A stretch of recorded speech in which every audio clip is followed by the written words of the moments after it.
first of all, in front of them. other way? Yeah, like this. Oh, so you want me this way? Yeah. Okay. I thought we were going to get the back jump in. All right. So first of all, good morning. Thank everybody for coming. Here to address the incident with Officer Zachary A. Crossen, who was caught on video. The video went viral, received over 1.2 million views in a short span of time, was removed from Facebook. Most of you have seen the video, and it showed Officer Crossen commit, to me, what is at least an improper stop, if not in fact an illegal stop. And while the outcome of this was not like we hear so often, where a young man ends up in jail or a young man is physically injured or assaulted, I think that this incident is actually indicative of something that activists, organizers, civil rights organizations have been saying is going on for years and has been disputed highly from this administration, the previous administration, and always from the Boston Police Department top officials. They have always disputed, dismissed, diminished community evidence, experience, and testimonies that say that this type of interaction exists, and not only exists, but it's frequent. It's not rare. This is par for the course.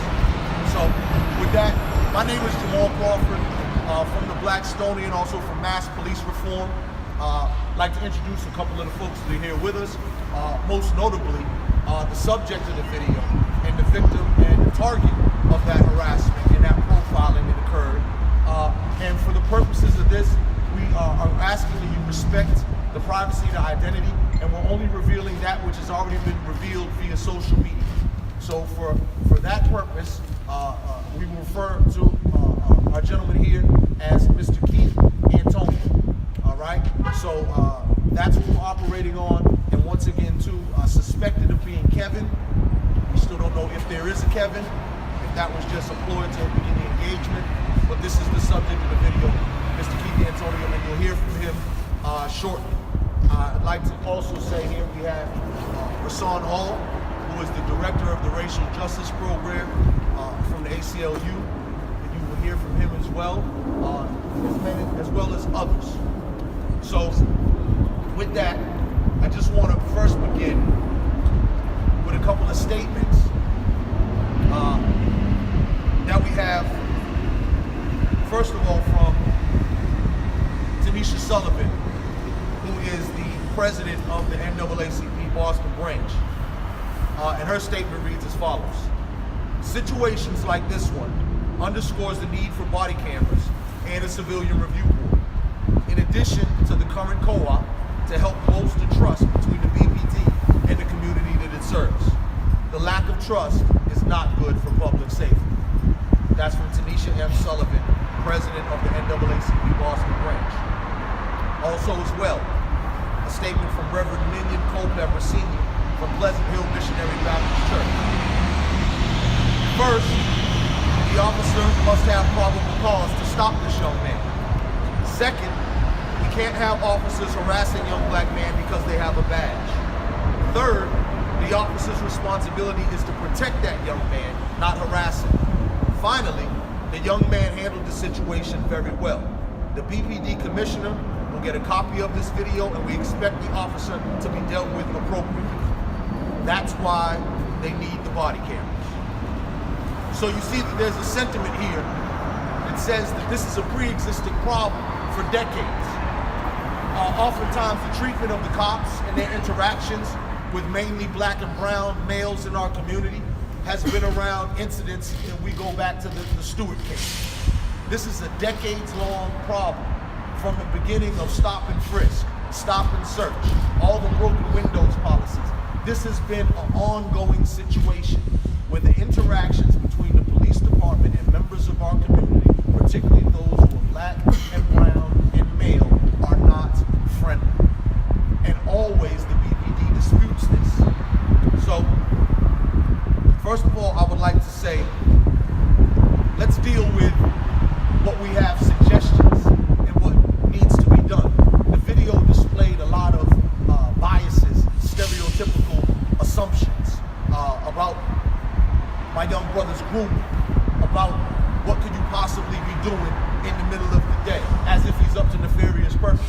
and also as if we have to check in to say who we are, what we're doing, and explain our to's and froms and our goings about in the course of a normal day. And that is reminiscent of Jim Crow and slave code, when black men were stopped and had to produce their papers to validate that they had business in the area. We're citizens, we're free. We don't have to answer to questioning randomly from cops. It doesn't have to happen. So, first of all, we'd like to say that there needs to be an administrative, department-wide directive with a focus on training with a special emphasis on the street patrol and gang task force officers, since they're the ones who are so most commonly involved in this type of interaction. And we need those officers specifically to acknowledge and recommit themselves to their duty, their sworn duty, to adhere to current policy and law. Simple. Duty sworn officers. They've already taken the oath to uphold the laws. And what we need them to do is stick to the laws and the policies that are already on the books, which would have prevented this type of situation.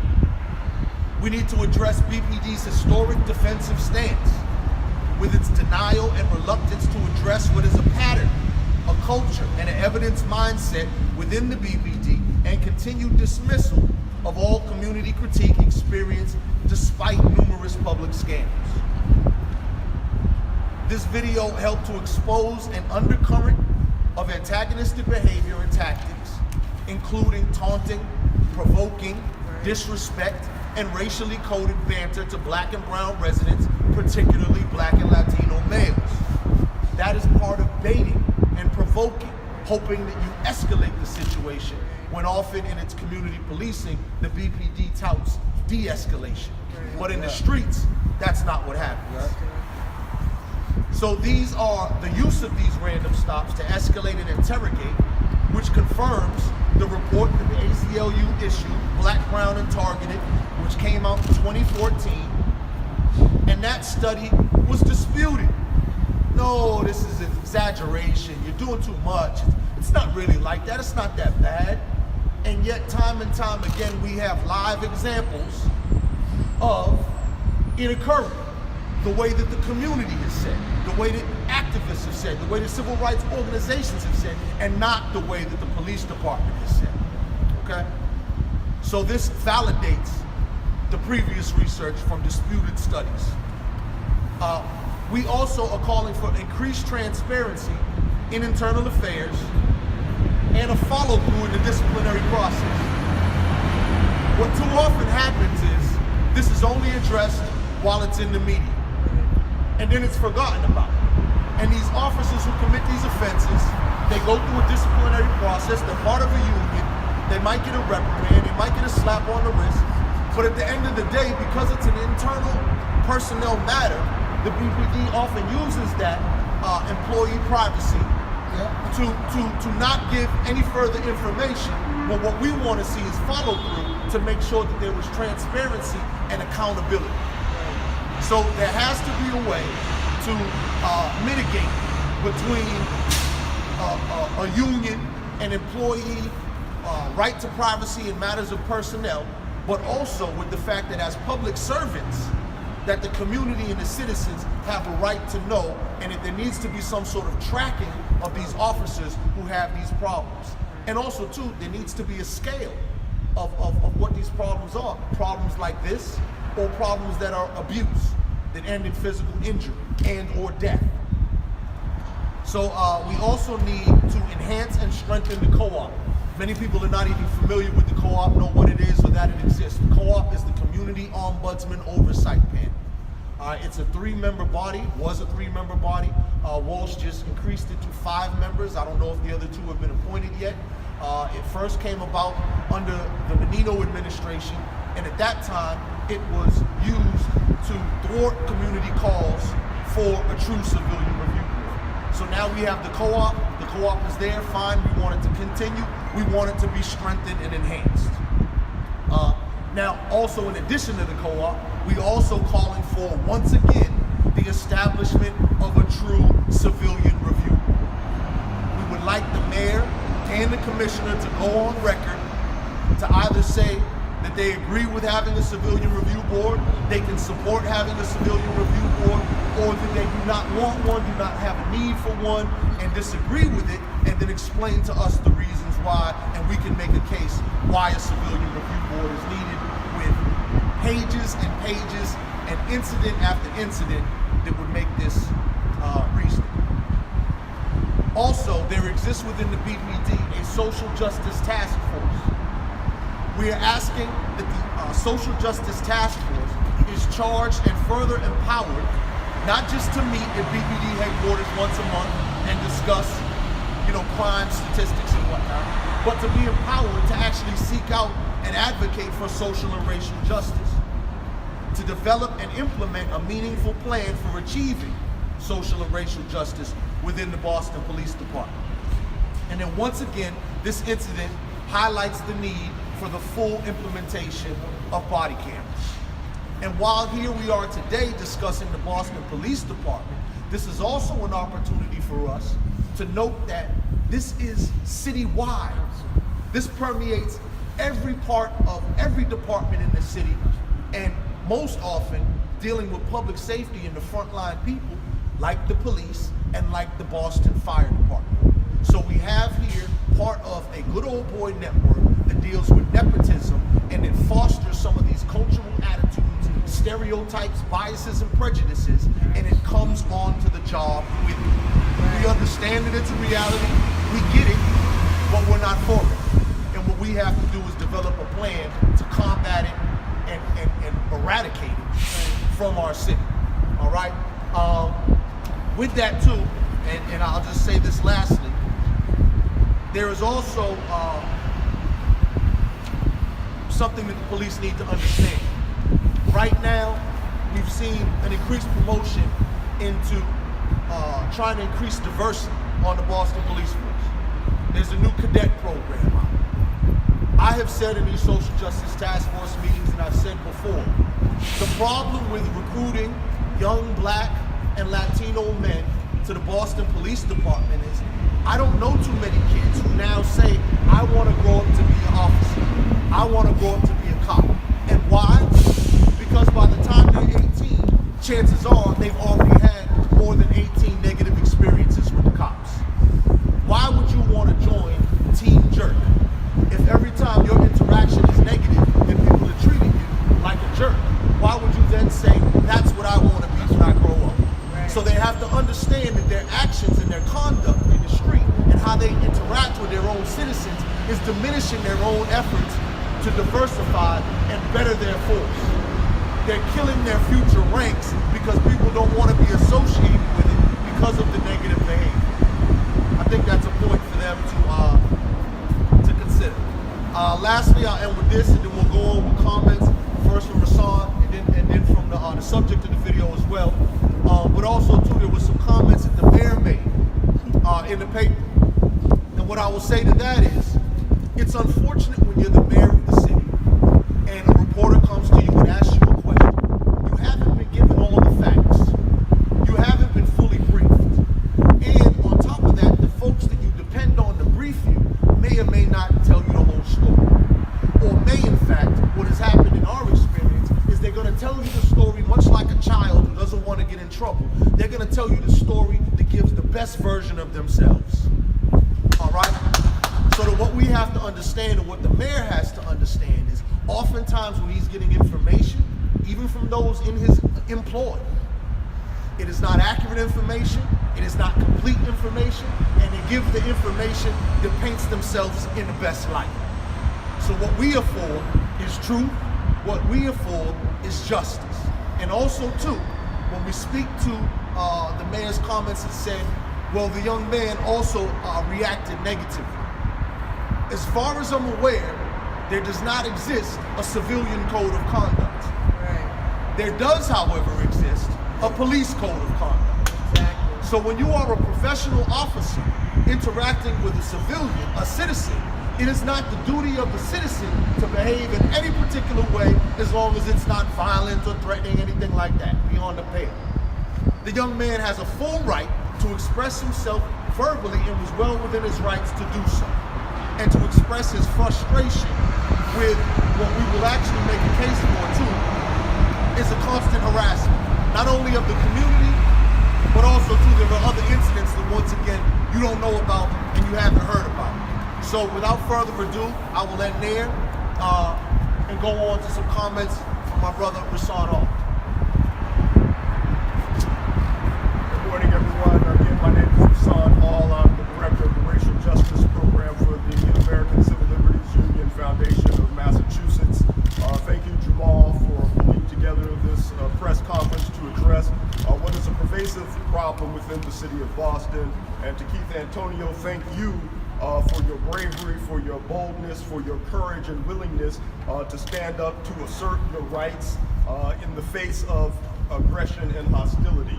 We need more people to do just that, record the police. The more information and data that we have about police and their interactions on the street, the better served we will be. This underscores the age-old adage, when somebody tells you who they are, believe them. This is the same department that in the midst of Black History Month was pained to find a black person that they could honor, and instead honored Red Auerbach, a coach who hired black basketball players. This is not acceptable. This also underscores the need for greater transparency and accountability within the department. There have been cries and demands from the community for body-worn cameras, but we cannot accept body-worn cameras alone as a solution in and of itself. Those body-worn cameras must be accompanied with strong privacy protections for the individuals who are recorded, who are not necessarily the subject of those videos or footage that is captured in private or compromising positions. It's important to have that footage. Not only does it show the reality that many people of color in our communities face on a daily basis, but it also underscores how police do their job in a way that is inconsistent with the constitutional mandates of their role. Recently, there have been some motions to suppress evidence that have been allowed based on the evidence recorded on body-worn cameras not aligning with what officers have included in their police reports. This also underscores the need for more collection of data. When we issued our report in 2014, Black, Brown, and Targeted, it showed that despite only making up 24% of the population of Boston, Black people made up 63% of police stops. And an overwhelming percentage of those stops and or interactions were for investigate person. Not for probable cause, not for reasonable suspicion, not for suspected involvement in criminal activity, but investigate person. This nebulous description of conduct. We cannot have that anymore. Boston Police has continued to collect data and report that data, and surprisingly, the demographics and the information that is recorded in that data has not changed very much. We have, when we issued that report, the ACLU, in addition to requesting that there be body-worn cameras with strong privacy protection policies, also requested that there be civilian receipts for encounters with police. So every interaction that someone has, there is documentation, so that an officer cannot deny the claims of harassment or hostility, because there will be some level of documentation to go along with that. And lastly, I think this also underscores the reality that exists when people try to record the police. You can imagine how this interaction would have gone had Keith Antonio not had that camera. How would that interaction gone like it goes every other day when young Black men, young Latino men, young Black women, and young Latinas are encountering police on the street, absent any type of surveillance or recording?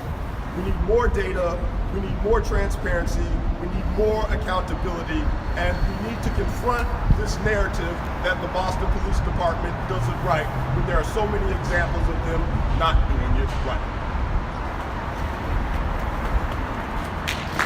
Also too, yes, it's important to note that in the video, the officer identifies himself as badge number 1606. It says you can film it, but if you watch the video carefully, as he says you can film it, he kind of also obscures it with his hands. It is our belief that badge number 1606 is in fact not his badge number. From the records that we found in Boston, by the City of Boston employee earnings, his badge number is 1679. What we've also been able to learn is that police who, in an effort to deceive you and not give you the badge number, they used to say 1630. By badge number 1630. On their patch, you will see 1630, which is a year. It's a historical reference to the formation of the day watchman, which is the precursor to the Boston Police Department. So that 1630 was a code that they would give out when they're trying to deceive you. Now, people got hip to that. People understood now, 1630 was a fake badge number. So now, from what I understand, is now they use 1606. I don't know if there's any historical significance to that, but from what I understand, 1606 is now the de facto number that they use when they want to brush off a citizen from a negative interaction. And before we bring up Brother Keith, just to show that Whitney Houston used to have a song, My Name's Not Susan, you know, my name's not Kevin, but at the same time, everybody's Kevin. So all black men here, if you would, if you don't mind, all black men here of all walks of life, you can be in the media, you can be whatever, please, raise your hand. Have you had a negative experience with the police? See, so that's not a coincidence. That's a pattern, right? That is too much. We're not all seeing, swamp gas and thinking it's UFOs. They exist. And so we need the BPD and the administration to get out of this constant state of denial. Stop fighting with your community and citizens who only want to see improvements. That's all we want. Better Boston Police Department, better City of Boston is better for all of us. Without further ado, I'd like to bring up Mr. Keith D'Antonio. And please, after this, we're going to go into questions. And once again, out of respect for identity and all that, we're going to be very careful in terms of what and how we answer. Please say whatever you like. Good morning, everyone. So I'm Keith D'Antonio. This is not the first time I've been in the incident with the Boston Police. And every time I do, I want to record it. And I suggest that everyone record any situation that you have. And all in all, I just want to get justice and want to see if anything can change. Because a young black man shouldn't be threatened by just walking down the street going about his day. That's right. All right. So with that, I will open it up for questions. And a couple of things just to give you right off the bat, disputed. We can't help it. There's a saying that black don't crack. We can't help it. We look young, not a teenager, 25-year-old grown man. What are you doing in the middle of the day? Gainfully employed, works in Boston in the hospitality industry, which then, as the officer made notes of his grooming, might indicate you might want to look good when you go to work. Some of us do that. So that some of these things can be easily dismissed. We have a person who's above the age that they were suspected. We've now learned that the officer, I believe, is 29. 29, 25, both gainfully employed, but let's look at what the stereotype and the progression was. And then also, too, let's look at the aggression, right? The the taunting. Yeah, what's up in the camera? All of this just extra aggression. And this is what many of us so often deal with. Please, questions. You mentioned a little bit in the video. Can you walk us through the moments leading up to when you start rolling on the cell phone and what the officers were doing that gave you an idea that you would be having an interaction? Well, I'm heading to the barbershop, just got out my Uber, and across the street to head to my barbershop, when there I seen the cop's eyes just set on me, and I went up a one-way street. At first, I knew from the start I was gonna be harassed, so I just kept walking, going about my day, but that's when they circled around Phil's corner. As soon as I seen him, I pulled out my camera. What street was that on? That's on Charles Street. I got out of my Uber on Geneva Ave. And what day was that? Thursday.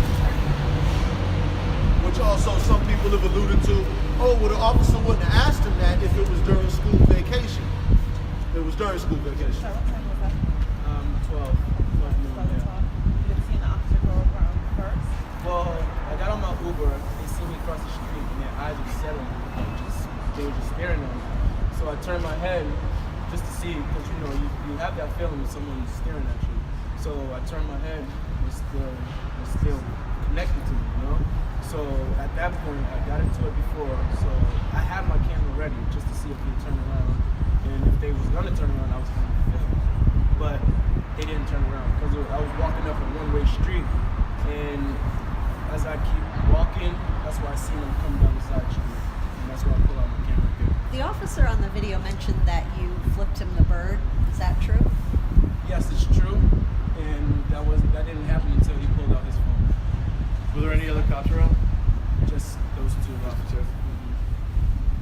Have you heard from BPD? Do you know if there is a review going on this officer? Yes, I have spoken to the BPD.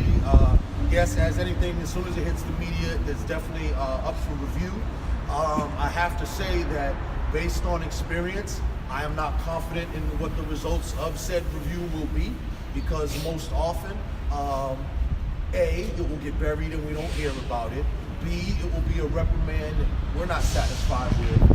If he is subjected to any sort of retraining or anything, we won't be made privy to it because of the employee privacy. So there's problems with that. Yes, we've been in contact. Yes, they are investigating it. And then, any idea why it was removed from Facebook?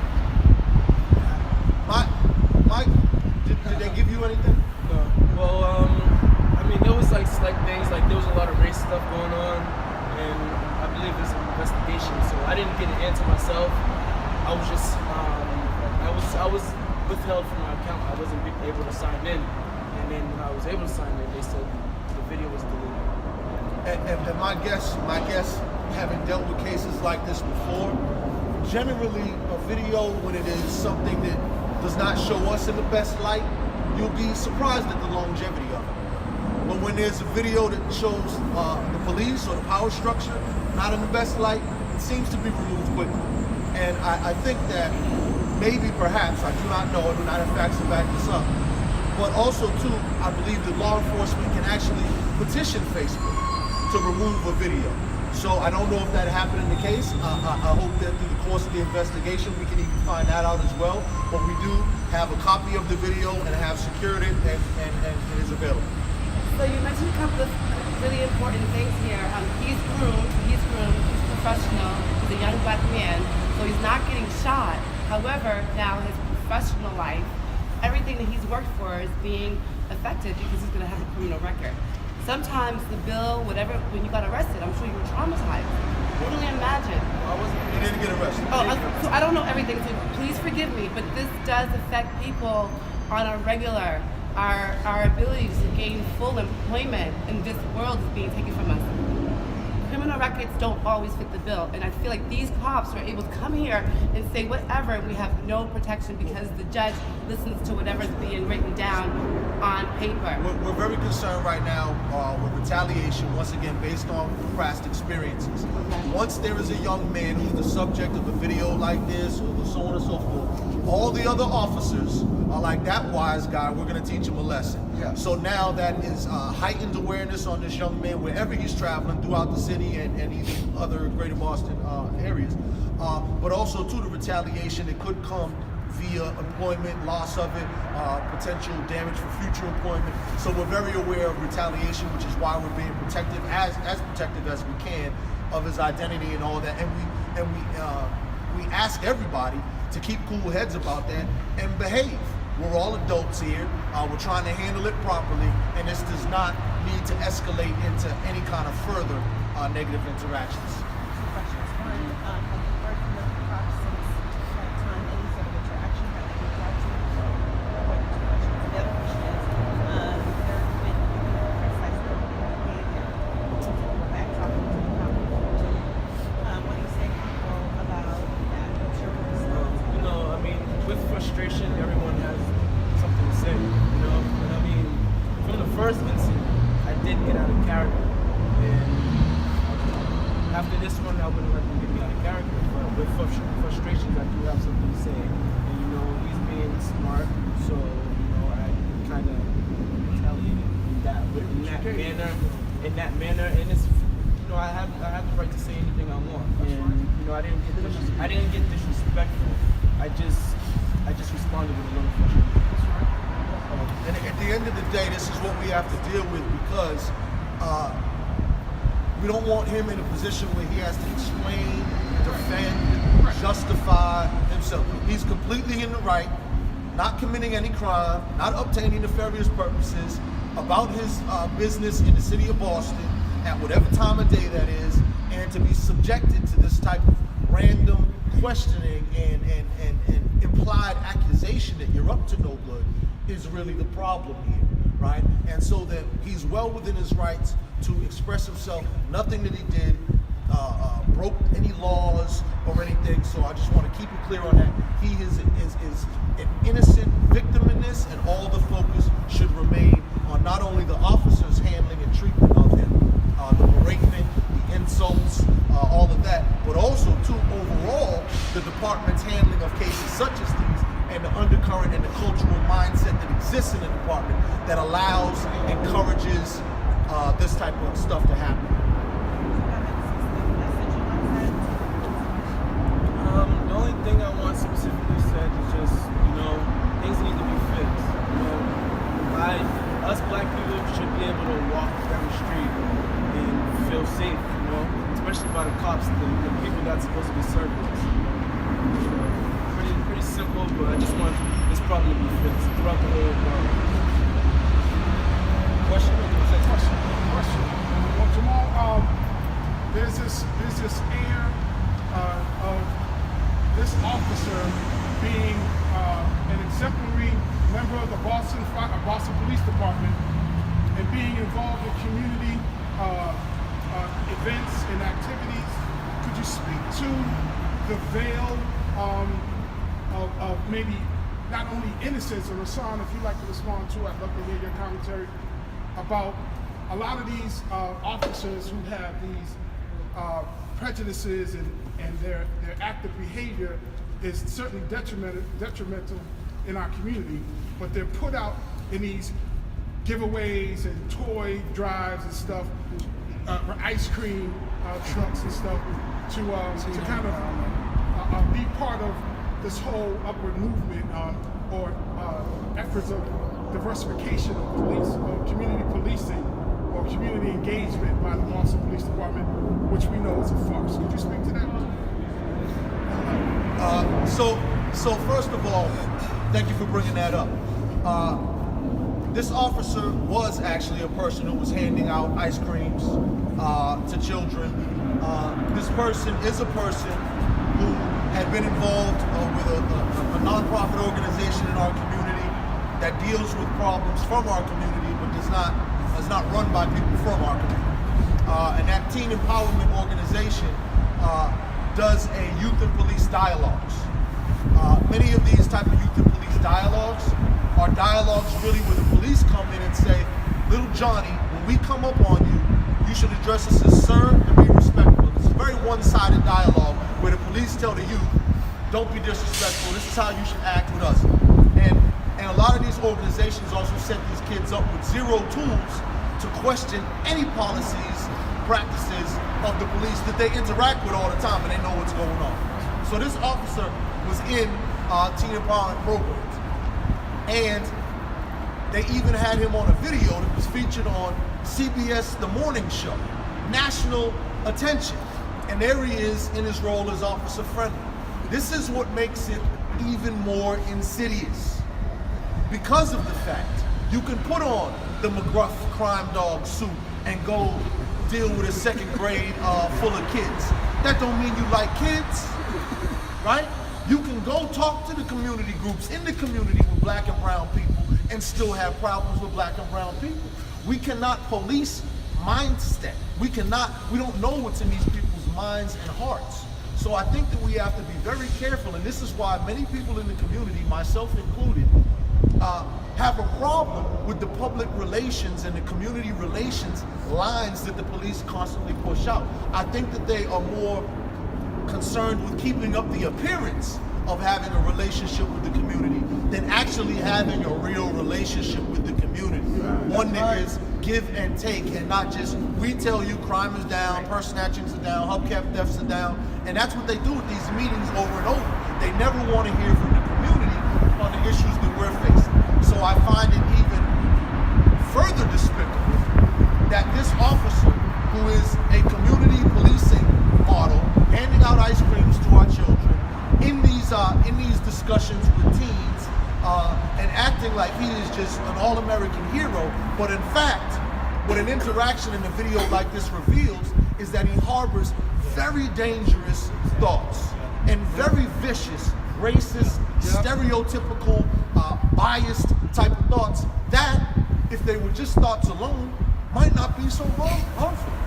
But the fact is that when these thoughts are acted out as you're carrying out your duty, and as the sister said, well, he wasn't shot, but he could have been, because even reaching for your phone, bang, across the country, so many of us, a cigarette lighter, keys, a phone, absolutely nothing at all, reaching for anything, not even reaching, right? So we have to be very careful that we don't diminish and say, oh, well, this situation wasn't that bad. We are thankful, we thank God that this man is here, whole and intact, and still looks good and well-groomed. We are thankful for that. We are thankful for that. But we know that this situation speaks to a larger issue where everybody is not this fortunate. But we're going to use this as an example to highlight the hypocrisy and the contradictions within the department. So one of the things we always encourage folks to do is record the police. This is a perfect example of why people need to record the police. Jamal mentioned these police community dialogues that happen with young people as a way of breaking down barriers between police and young people. The ACLU does Know Your Rights trainings for young people, and we tell them what their rights are as it relates to street encounters. We also warn them that there is a calculus that they need to perform on the street. Because even though you have certain rights to be free from stop and frisk or unreasonable search and seizure, there is a certain reality that exists on the street. And you can see how it plays out with this officer beginning with what appears to be a consensual encounter, asking a simple question. Fortunately, this gentleman knew his rights and knew that he wasn't required to stay there and engage. He also knew that he had the right to record the police, which is a case that the ACLU litigated, Commonwealth v. Glick.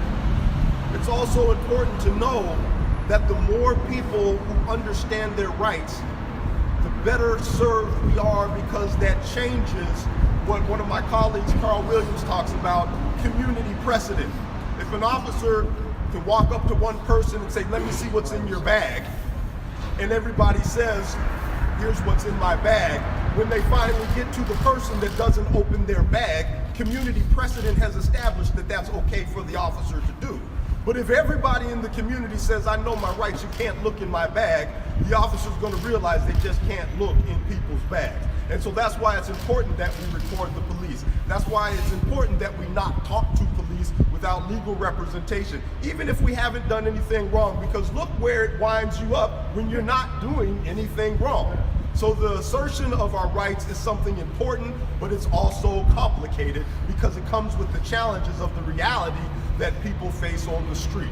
There was a recent Supreme Judicial Court case, Commonwealth v. Warren, where the court said that an individual's flight from police was, or that the officer's pursuit of an individual who was fleeing from police was not justified.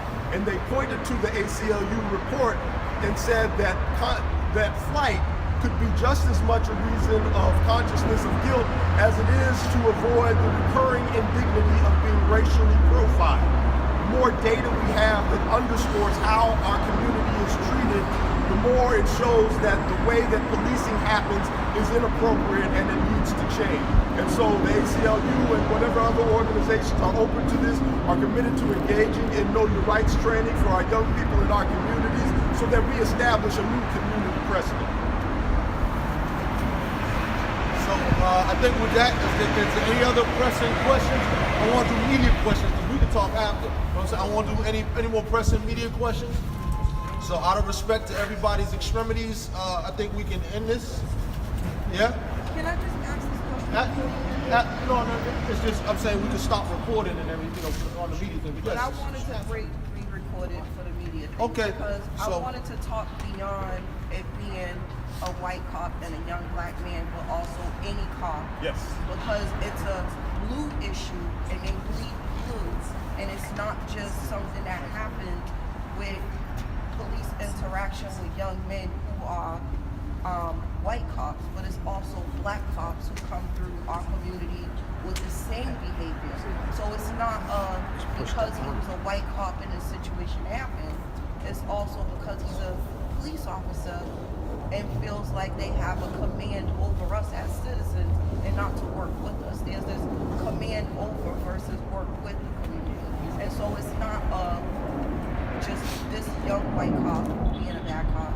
It's there are cops who are bad cops. You're absolutely correct, and this is why we focus on saying that we want an emphasis and a training and a recommitment from all street patrol officers and specifically the gang task force, the gang unit, since these are the ones who are most often jumping out these cars on our young men. And they are black, Latino, everything else, so on and so forth. But also, too, we do have to know that because of the racial climate that we live in, white officers often come to the job with a predetermined set of stereotypes, prejudices, and race because of their white privilege, because of their status as the quote-unquote dominant power structure, dominant racial group. So they come in with a very different set. Black and Latino cops may adopt that mindset in order to fit in on the job, and they may, as we say, drink the Kool-Aid. But there is a distinction to be made. But your point that any cop is capable of being unprofessional and not doing their job correctly, that is 150%. We also have to speak that he comes from Hingham. Oh, exactly. He's a child of a former captain who retired last year. No, that's his uncle. His father's still on the force. Okay, he's still a child of a father on the force. So higher up. And see, before you go forward, I want to say, see, this speaks to some of what our concerns are in the community. When you have the nepotism that exists, that allows for families like dynasties to come through. Exactly. What it ends up being is a recycling of old ideas. Thank you. We don't get new ideas and new attitudes in because of this good old boy network and the nepotism that is allowed to be pervasive in the Boston Police Department as well as the Boston Fire Department. These are how these things work. And once they get a stranglehold on it and people have a position of power and you're king of the hill, it is very difficult to make you want to give up that power and relinquish that power out of your own benevolence. Thank you. All right. So with that, we're done. It's press conference media questions. I'm saying we could talk. We could continue to talk. I just want to end the formal part of this program. All right. Boom. Thank you.